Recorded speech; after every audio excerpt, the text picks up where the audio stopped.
Has facial recognition software identified a Hans Holbein sketch as the true face of Anne Boleyn? That's what a new peer-reviewed article is asserting, along with some astounding claims about possible pictures of Anne's mother and sister, and a pretty radical theory about who is really shown in a famous image of a blonde woman labelled as Anne, which I think will make your jaw drop and which I haven't seen getting much press attention. Can we trust this research, though? Or is this another crackpot theory about a picture of Anne like some of the others I've reviewed on this channel? Stick around to hear my thoughts.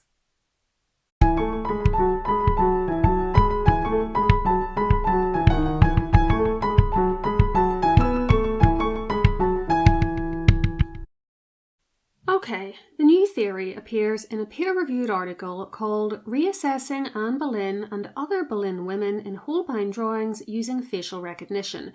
It was written by Karen L. Davies, Hassan Ugail, I'm sorry if I didn't pronounce that correctly, and David G. Stork, and was published in NPI Heritage Science. I've left it linked below for you. It's free to read, and I do recommend you take a look at it because it's quite a scientific read, and I'm an historian, so it does no harm to double check that I've understood it correctly. From what I've read in the press, Ms. Davies, who is an amateur historian, initiated this project. In fact, the way it came about actually reminds me a little bit of how the project that discovered Richard III's remains began. The BBC says that, since August 2024, Davies has been working as a cleaner to fund her true passion, historical research. One day, when Davies was cleaning a client's house, she told them about her passion project. They put her in touch with Professor Ugail. And the rest is history, if you'll forgive the pun. Ugail is a mathematician who works at the University of Bradford and who specialises, according to his university profile, in the areas of geometric design and visualization, computer-based physical analysis, design optimization, and machine learning.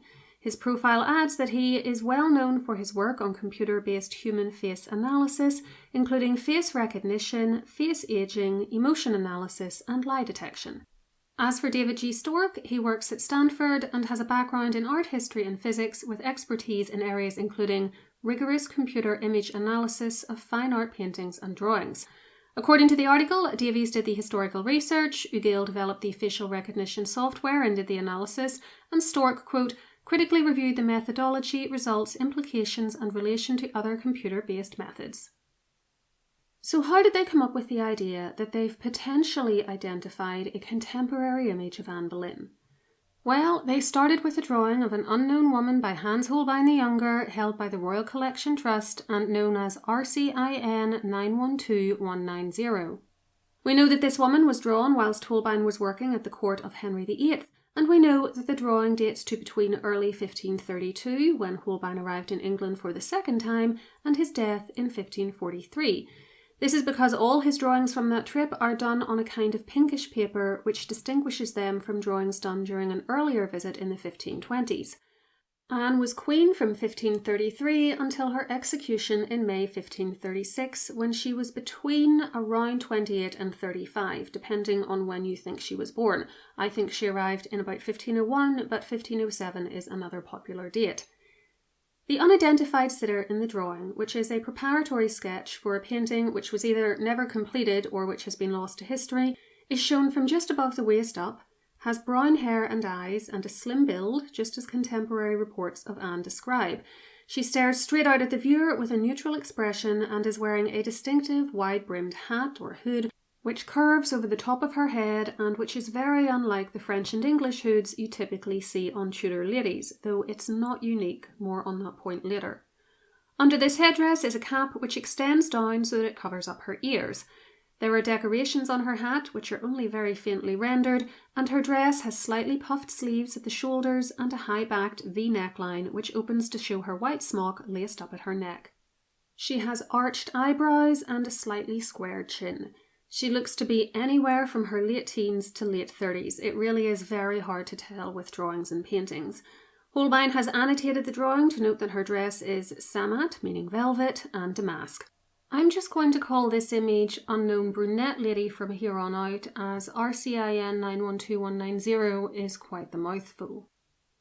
The idea that this is Anne is based firstly on historical evidence, namely that this image dates to the correct time period to be her, it matches contemporary descriptions of her as having dark hair and eyes, a slim physique, she famously mentioned her little neck shortly before her death, and the sitter is wearing rich clothing. I mostly agree with this, though any courtier getting their drawing done by Holbein will have been able to afford nice clothes, and I would say that Anne was also described as having a swarthy complexion, which I don't see in this image and which is not mentioned in the article. That's something which might be harder to render on paper though, especially pink tone paper, and which might be in the eye of the beholder, so I'm prepared to let that slide.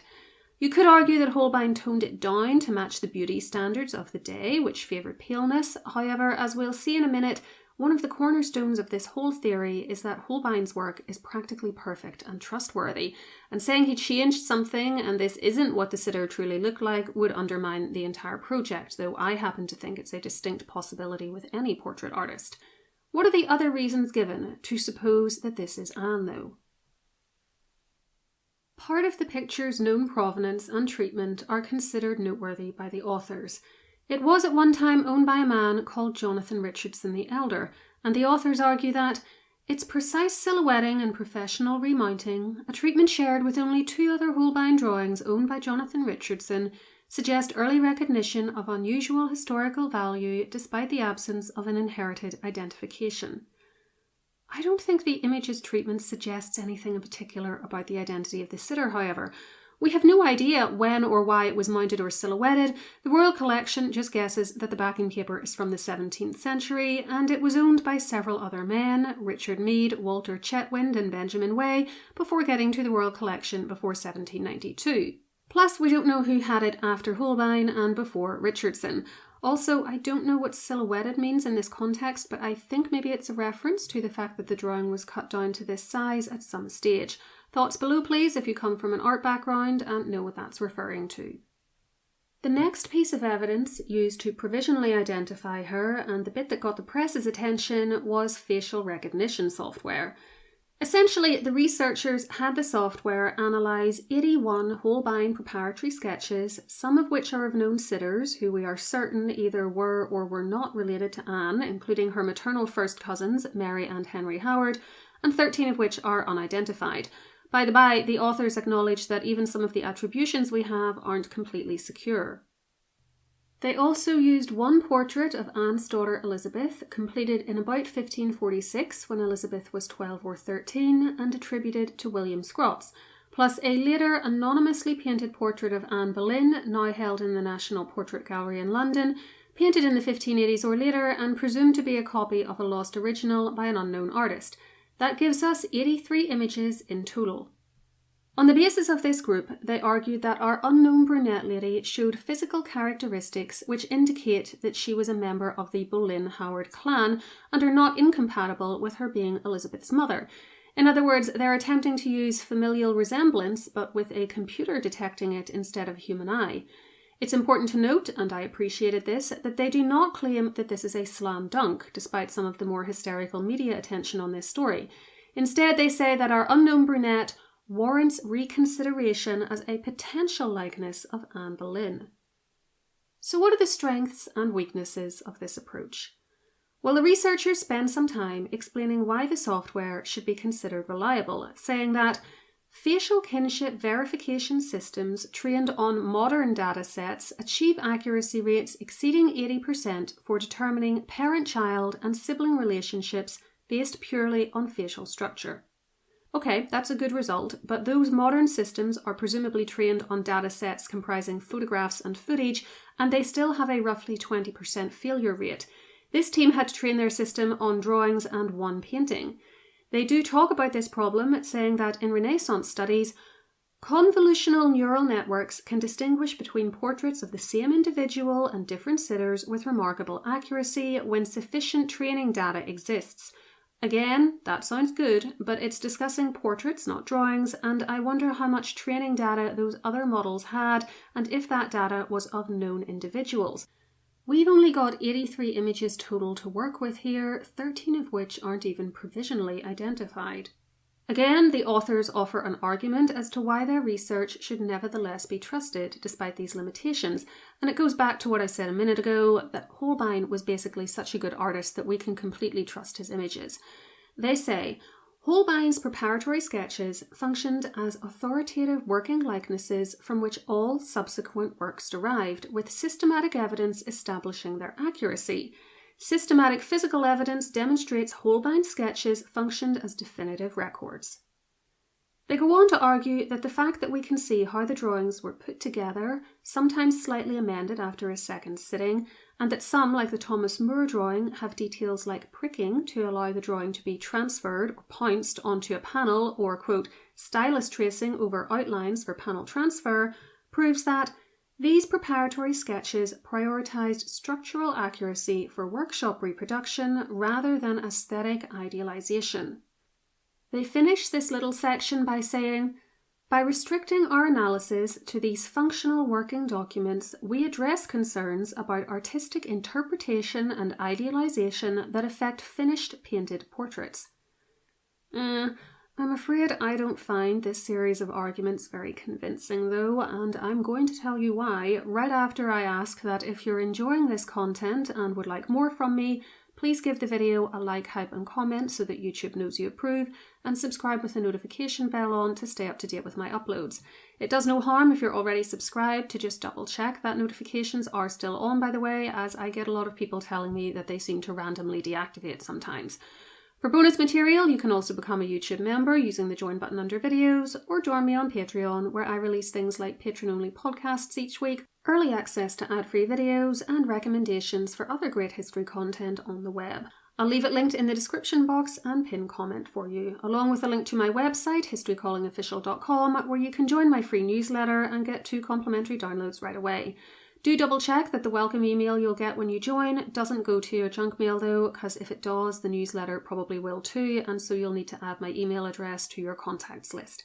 I had a subscriber tell me recently, by the way, that Americans can no longer access some BBC News articles, which I used to link to in the newsletter, without paying a subscription, so rest assured that I'll no longer be using such links. Okay, so why am I not convinced by the arguments about using the Holbein drawings for this facial recognition project? I don't agree that the fact that you can see how a drawing was transferred to a panel means that the original drawing is photo accurate. Now, I love Hans Holbein's work, love it. I have a whole biography video about the guy, which I'll link for you. I think he was exceptionally gifted, and I think his images have a lifelike quality rarely seen in other portraiture of the time. I have no doubt that he could render a person's face very accurately if he chose to do so and had sufficient time with his sitter, and I think a lot of the images we have which he created are likely excellent representations of their sitters, which we could use to recognise those people if we time travelled back to the court of Henry VIII. However, there are other things beyond an artist's ability which can affect the accuracy of the final drawing or painting.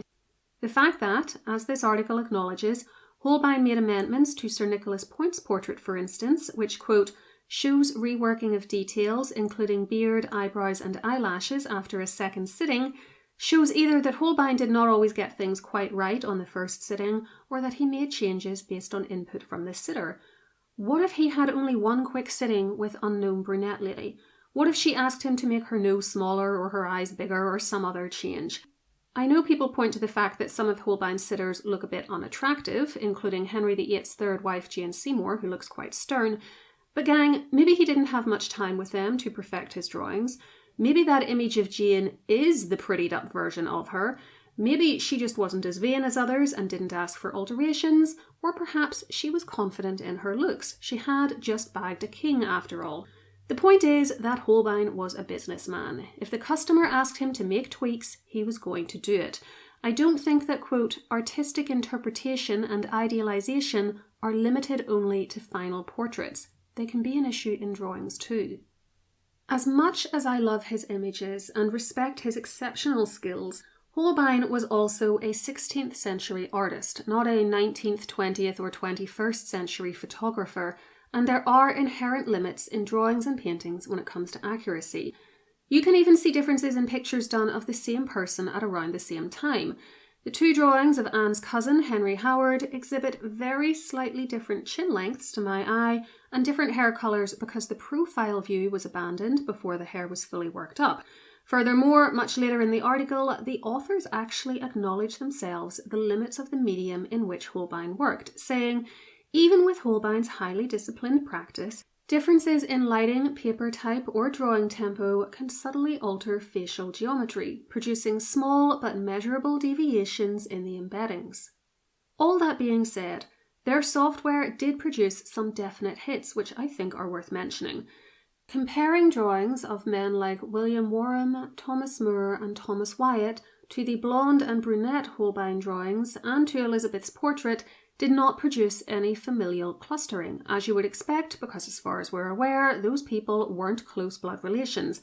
And despite how faint the rendering of Mary Howard's face is in her drawing, it gives an 85.5% similarity to a drawing known to be of her full brother, Henry Howard. These are good signs, but bear in mind that the two images of Henry, quote-unquote, only, had an 84.1% similarity, and they are of the same person by the same artist in the same medium at pretty much the exact same time. The pose is just a little different, yet the software thought Henry looked more like an incomplete, faint image of his sister than himself. To be fair, the authors do say that different poses introduce a similarity reduction, but nevertheless, this collection of results had me scratching my head a little, wondering if I just wasn't grasping the science of it all very well, and wishing we'd had a few more examples to prove how trustworthy the facial recognition software supposedly is. We have Holbein drawings of Henry VII, admittedly not from life, Henry VIII, Mary I, and a baby Edward VI. Did they produce a familial cluster? What about running Edward's picture against his mother, Jane Seymour's drawing? We've got the Moore family painting and some preparatory drawings for it as well from the 1520s. There are biologically related people there too, including Thomas Moore and his father. Did such images produce significant results? The article doesn't say. What about other issues with this research? Well, there are a few, mainly to do with the small sample size of images used to compare our unknown brunette lady to, and the fact that no contemporary image of Anne herself was used as a comparison. 83 images is just not that many, especially when there is no verified Anne in the mix to act as a control. We don't know who a bunch of the images show, and many of those which are identifiable we know aren't related to her, while the ones that are at best just her cousins, sharing a mere 12.5% of her DNA, maybe a smidge more on account of some mild inbreeding down the generations, but that's not going to make much of a difference. Surprisingly, there were things I thought the researchers could have done to mitigate these problems, but they didn't.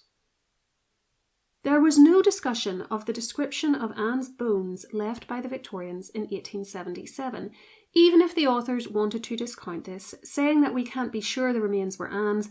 I think a couple of sentences acknowledging this description's existence would have been a worthwhile inclusion. There is also one contemporary image of Anne's face, which is a 1534 portrait medal of her wearing an English hood and a cross necklace, but it is damaged, particularly on the nose. The researchers therefore made the decision to discount it entirely, which I thought was a mistake.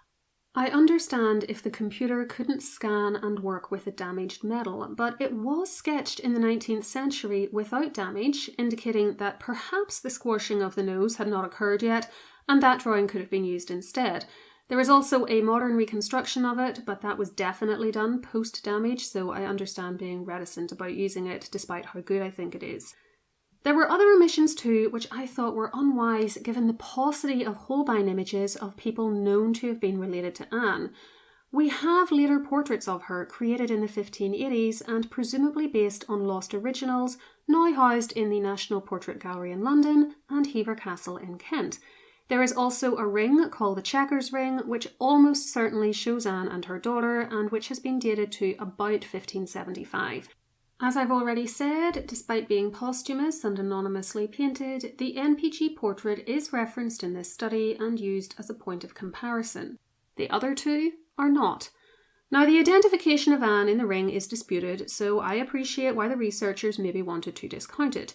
But the Hever Rose portrait, so called because Anne holds a rose in it, is definitely meant to show her, as is the NPG. They both have labels on them and are practically the same age, so of equal value in my opinion. And I thought the Hever option should surely have been considered if the NPG was thought worth including. I also like the Hever painting because it does show that swarthy complexion I mentioned earlier. You might recall that I did a video recently looking at another piece of research carried out by the staff at Hever, which suggested that the NPG portrait, whilst meant to represent Anne, actually used a face mask of her daughter Elizabeth. Although I had reservations about that theory, the book it is found in by Owen Emerson and Kate McCaffrey is very good and looks at Anne's portraiture more generally, and I'll leave it linked below for you, as well as my video on that theory. The reason I mention it here is that these new researchers did compare the NPG portrait of Anne to the picture of Elizabeth I in the red dress and got a very high similarity match of 84.4%, better than the match of 76.9% between the unknown brunette lady and Elizabeth, in fact. They argue that the relationship between these three images creates a coherent triangulation. The drawing that accords with contemporary written descriptions also aligns with the image Elizabethans recognised as Anne Boleyn, and both relate appropriately to Elizabeth I. What would happen if they compare the unknown brunette to the Hever Rose image, though, which the Elizabethans also recognised as Anne, but which I don't think resembles the NPG all that strongly?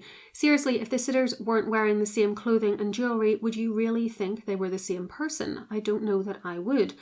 We never find out how the unknown brunette stacks up against the Hever Rose, however, though as I said, I don't think there's any reason to privilege the NPG over the Hever Rose as an image of Anne, and I say that as someone whose personal favourite happens to be the NPG. Before anyone asks, I also don't know that these results really support Emerson and McCaffrey's idea that the NPG used an Elizabethan face mask, because even if it did, they argued that it employed a face mask of Elizabeth dating from much later in her life, not from her childhood.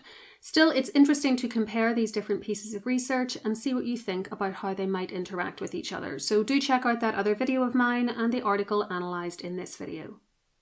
The lack of images of Anne to compare unknown brunette lady to is not the only issue. There are contemporary images of her close and fairly close blood relations available which were not used either. To name just a few, we have a picture of her father from his memorial plate on his tomb, which shows the same pronounced pointed chin that we see in the Hever Rose portrait, a feature I've always thought looks like an inherited one, and one which suggests the general accuracy of both images, at least to me. We have a Holbein portrait of her maternal uncle, the Duke of Norfolk. We have a portrait of her nephew, Baron Hunsdon. We have portraits of numerous great-nieces and nephews, including Lettice Knowles, plus a disputed image of Anne's niece, Catherine Carey, though as it's disputed, I think it's fair enough not to include it. And we have other portraits of Elizabeth, yet none appear here. Now, the omission of Thomas Boleyn, Norfolk, Hunsdon, and the great-nieces and nephews is not directly addressed in the article, but the authors do mention that cross-artist comparisons typically suppress coefficients, i.e. similarities, due to stylistic and technical variance. However, they do look at other artists' work when it suits, namely the image of Elizabeth and the NPG portrait of Anne, which wasn't even done from life, and they even say that in Elizabeth's case, despite the unknown brunette lady being a chalk-on-paper Holbein drawing and Elizabeth being an oil-on-panel by Scrots, presumably, the two still achieve a 76.9% similarity rating, which suggests that they are definitely related. That all sounds great, but bear in mind that another Holbein drawing, which we've already touched on briefly and which I'll call Unknown Blonde Lady, it is labelled as Anne Boleyn, but neither I nor the authors think it's really her, scores almost the same when compared to Elizabeth, getting 75.4%. The way the authors try to explain this away is pretty mind-bending, so do stay till the end to hear about it. So portraits of Elizabeth by other artists can in fact show a close similarity to Unknown Brunette Woman, yet no others are used. Why? Because the authors argue later portraits of her were very stylised as she morphed into Gloriana, unaging and covered in white makeup. I agree that this is a problem with many images of her in later life. However, not all of them refuse to show her ageing. There's a Marcus Gerhardt's the Younger portrait of her in the 1590s, which definitely does not do so, for instance. And in any case, even if you're determined to avoid the Gloriana years, Why was the image of her in the family of Henry VIII portrait, aged about 11, discarded? Why were the images of her early in her reign, when she was an adult and closer in age to her mother when Anne died, not used either? The National Gallery of Ireland has a nice one from circa 1560, for instance, and a quick Google will show you some others. I take no issue with them not using her famous coronation portrait, by the way, as it's a later copy from the early 17th century, but as I've just demonstrated, there are other options. The authors even admit there are problems comparing what they think is a woman in her 20s or 30s to a 12 or 13-year-old child, saying that comparisons involving the adolescent Elizabeth I introduce juvenile adult pairings that may understate parent-child resemblance. Expanding the dataset to include multi-age representations would enable a more systematic treatment of such variation. Despite this admission, though, no further images of Elizabeth are introduced. The way the architecture of a child's face changes as they enter adulthood and even beyond is a very real issue, though, and one we can see in modern examples. I bet a lot of us have experience of seeing a photograph of someone we went to school with much later in life and we say, wow, I would never have recognized them. And I see this issue in celebrities too sometimes. I recently saw some press for the new Malcolm in the Middle reboot, for instance, and I thought one of the roles had been recast because the actor, 40-year-old Justin Burfield, who I hadn't seen a picture of since the original show ended when he was 20, looked so different to me. There's absolutely nothing wrong with how he looks, he just continued to grow and age, and I thought his face changed quite a bit, and that was comparing pictures of the same person who was an adult in both cases, not drawings and paintings of different people. I feel that it really hampers this kind of research to use only one picture of Elizabeth, and one which shows her at such a different age to what Anne would have to be if this picture of the brunette lady actually is her. We also get a very debatable reading of the evidence when it comes to how accurate this picture of the future Queen Elizabeth is. The authors say that it is the most reliable pre-iconographic likeness of Elizabeth, painted when she was still a minor, without significant political status. In 1546, Elizabeth had been recently returned to the line of succession as third in line to the English throne. She had serious political status, and a portrait of her looking her best, which could be shown to ambassadors to encourage them to recommend her as a wife to their masters or masters' family, was well worth having. Just because she wasn't Gloriana yet doesn't mean her images didn't have propaganda purposes. Nevertheless, this is the only one they use, all the while admitting that additional problems are caused by comparing across artists and media. I also thought far too much responsibility was put on the image of Elizabeth used. It is described as an independent control within the Howard family network, being the first cousin once removed of Mary and Henry Howard. I raised an eyebrow at this, as I struggle to see how someone's image functions as an independent control for their first cousins once removed, unless we're looking at some serious inbreeding, which we aren't. I have plenty of first cousins once removed, and apart from superficial things like skin and sometimes hair or eye colour, I don't look like any of them in particular, which is little wonder as we only share 6.25% of our DNA. I also just found it very unconvincing to try to identify brunette lady based partly on a supposed resemblance to just a couple of Anne's cousins, with whom she only shared 12.5% of her DNA, remember, especially as kinship networks were so vast in this era that there were a lot of people who were her cousins, or her cousins' cousins, and so a lot of other women who might feature in this drawing. All that being said, though, I will admit that brunette lady bears a resemblance to Mary Howard right down to the unusual hat, but I wondered if this was not because they were cousins, but because they are two images of the same person. Author Kate Hurd suspects the same. In her book, Holbein at the Tudor Court, she writes that a second drawing in the royal collection, our unknown brunette lady, may be a companion study to Mary Howard, worked up further to portray the sitter's features. Certainly, if I had to pick someone to identify brunette woman as, I'd pick Mary. Her brother Henry had his drawing done twice by Holbein, so why not her as well? Furthermore, this would explain why she's wearing a similar outfit to Henry if they were deliberately twinning for companion portraits, plus the 80.6% similarity result Mary Howard and unknown brunette got from the facial recognition software, a result which was one of the strongest in the study but which is buried in a table on page 10 of the article and not discussed in the main text, perhaps because it is better than the comparisons between brunette lady and the NPG portrait of Anne and brunette lady and Elizabeth, and might have undermined the whole project's premise that brunette lady is most likely Anne. I'm not saying she's Mary Howard, by the way, just that Mary would be my choice long before I go for Anne, and I'd argue that any similarity between the two images, and indeed between brunette lady and Henry, could also be explained away in this manner. I also just fundamentally disagree with the whole concept that familial similarity is trustworthy enough to identify unknown images from, as there are so many people who don't look particularly like one parent or the other, or even like their siblings. I don't think Prince George and Prince Louis look especially alike, for instance, but I have no doubt that they share 50% of their DNA. Sometimes you get people who look extraordinarily like their close family. Google Donald and Kiefer Sutherland, Reese Witherspoon and her daughter Ava, or Jennifer Garner and her daughter Violet for examples, and sometimes people don't. All of those kids don't look screamingly like their other parents, for instance, because they bear such a resemblance to just one parent. It's just a genetic lottery as to which bits of DNA you get from which parent and how this is expressed in your looks. You can get kids who look a lot like an uncle and or grandparent, but not particularly like their parents. You can get kids who just look like themselves and not very much like anyone else in their family. And no, it's not because they're adopted or the result of an affair or IVF with donor material. Their DNA has just combined in such a way that they don't look like some or all of their biological family all that much. Now, you may well recall way back at the start of this video that I promised you a discussion of some theories about pictures of Anne Boleyn's mother and sister. So let's look at those now. Remember the unknown blonde lady labelled as Anne Boleyn?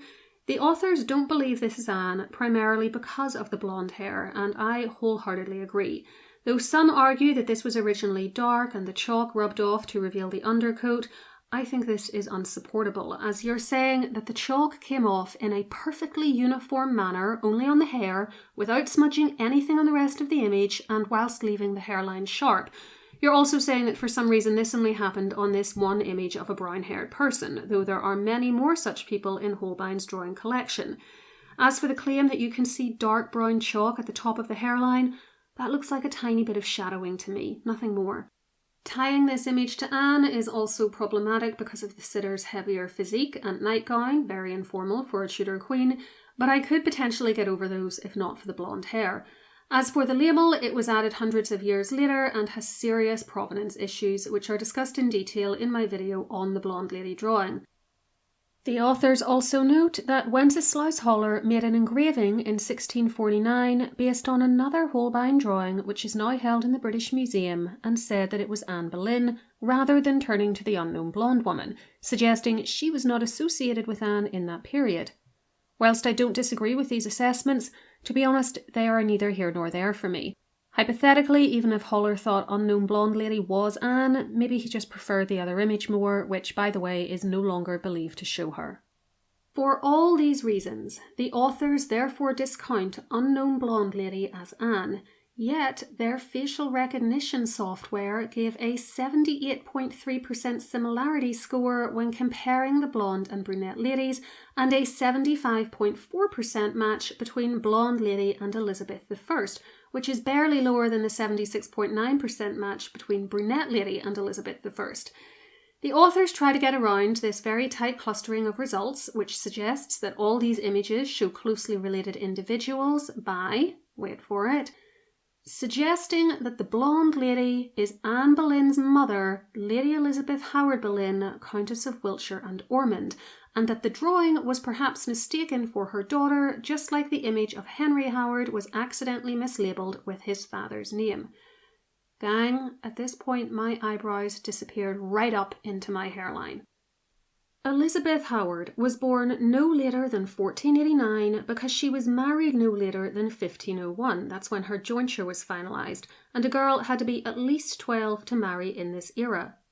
This would make her at least 43 years old in 1532 when Holbein returned to England, and honestly, she was probably quite a bit older. I've given you the most extreme dates possible here, but hardly any girls got married at 12, and the wedding probably took place a couple of years earlier too, according to Anne's biographer Eric Ives, while the drawing could have been done as late as 1538 when Elizabeth died.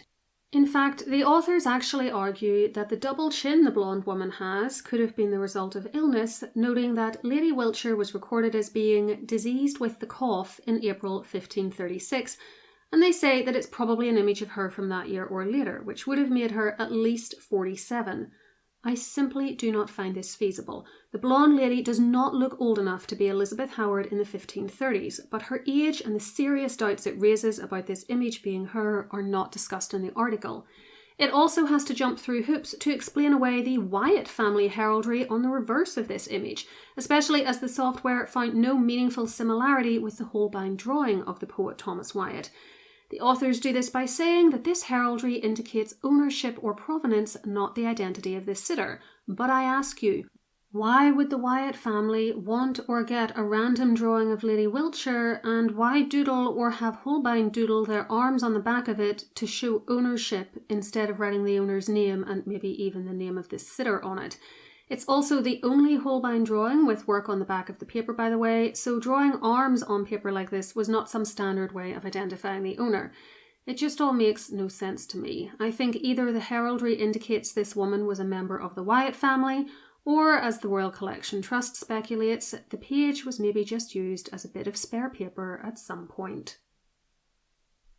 Some of you might be wondering, does the article not suggest that unknown brunette lady or unknown blonde lady are Mary Boleyn, Anne's sister?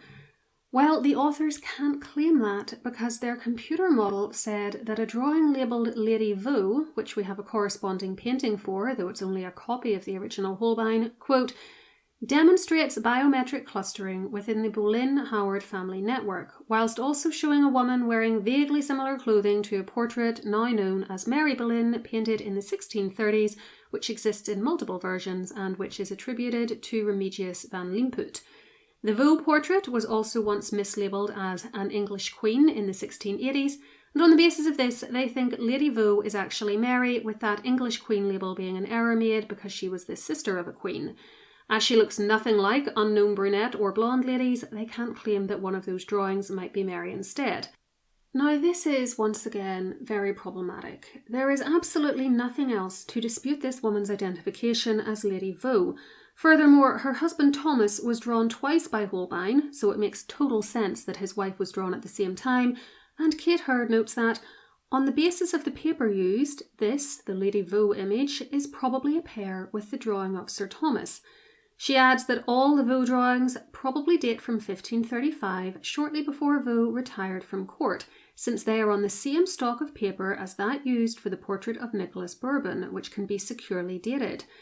None of these issues are mentioned in the article, let alone a counter-argument offered to explain them away, nor is it explained that Mary Boleyn was in disgrace in 1535, having recently married without permission and been banished from court. She probably wasn't getting sit-downs with the court painter. Maybe in the 1630s, when Van Limput was painting the image now known as Mary Boleyn, he took inspiration for her outfit from Lady Vaux because he didn't have a real image of Mary Boleyn to work from, but honestly, the similarities with the drawing are pedestrian enough that they might just be a coincidence. We're talking about a black dress and English hood.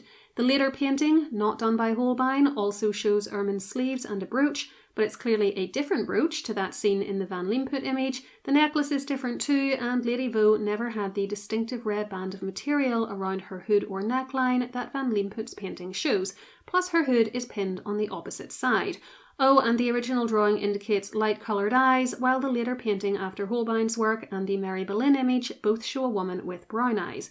Last but not least, the sitters just look like totally different women to me. To finish up, yes, we are nearly finished. Well done if you're still with me. Go ahead and give yourself a gold star in the comments. I noted some errors in the article. Nothing critical, nothing which undermines their arguments, but I was a little surprised these issues weren't caught in peer review, but maybe it wasn't peer reviewed by an historian, I don't know. Anyway, just for the record, The authors say that the Holbein drawing of James Butler is misidentified as the Earl of Ormond, but it's not. That's the title Butler inherited in 1539. The British Museum identification number provided for the unknown lady, later engraved by Holler, is wrong. The number given in the article actually corresponds to a random biblical drawing of the flight into Egypt. And in the same paragraph, they say that the NPG 668 portrait of Anne, quote, was recorded in Elizabethan inventories and referenced as Anne Boleyn by contemporaries within reach of living memory. They cite Roy Strong's 1969 book, Tudor and Jacobean Portraits, for this information, which I have a copy of, so I checked it. What Strong actually said about its provenance prior to the NPG getting it was that it was, quote, purchased in 1882 from the Reynolds Galleries. Previous history, unknown. I would add that we now know too that the portrait dates to 1584 or later because of dendrochronology, which told us that that was the year the tree which provided the panel it's painted on was felled. So what are my final thoughts here? Well, I think the idea of using facial analysis on old drawings and paintings is certainly intriguing and may well have merit, and I enjoyed reading this article and agreed with many points in it, especially regarding Unknown Blonde Lady. However, I'm not terribly convinced by the results of this specific study. Unknown Brunette Lady may be Anne Boleyn for all I know, but there's nothing in this study or elsewhere to strongly suggest an identification one way or the other. I'm equally sure that she could be any number of other brown-haired women in their late teens to late 30s at Henry VIII's court in the 1530s or early 1540s. I think we're on very shaky ground trying to identify someone on the basis of whether a supposed image of them looks like one portrait of their daughter, a few pictures of a couple of their cousins, and a much later posthumous portrait of them, presumably copied from a lost original by an unknown artist. Drawings and paintings are not photographs. There's too small a sample here for meaningful comparisons, in my opinion, despite the existence of other images of both Anne and some of her close family members, though even if they'd been included, I think it's still very debatable if there would have been enough for the algorithm to do its best work, and the results are erratic. They suggest connections between people known to not be closely blood related, forcing the authors to come up with a series of highly implausible solutions, in inverted commas, which require cherry-picking historical evidence to even attempt to make them stick. How many times did I note in this video that relevant historical information, like Elizabeth I's political importance in 1546, other portraits of her whilst still a young woman, Elizabeth Howard's age, or Mary Boleyn's social status in 1535, which would have undercut the project's findings, just conveniently weren't discussed or were presented in a very debatable manner. Mind, this is in an article which says it's providing results which, quote, integrate historical, material and computational analyses.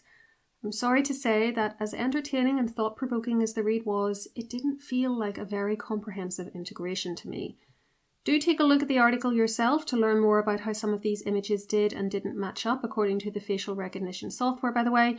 I simply couldn't take you through all the results here for reasons of time.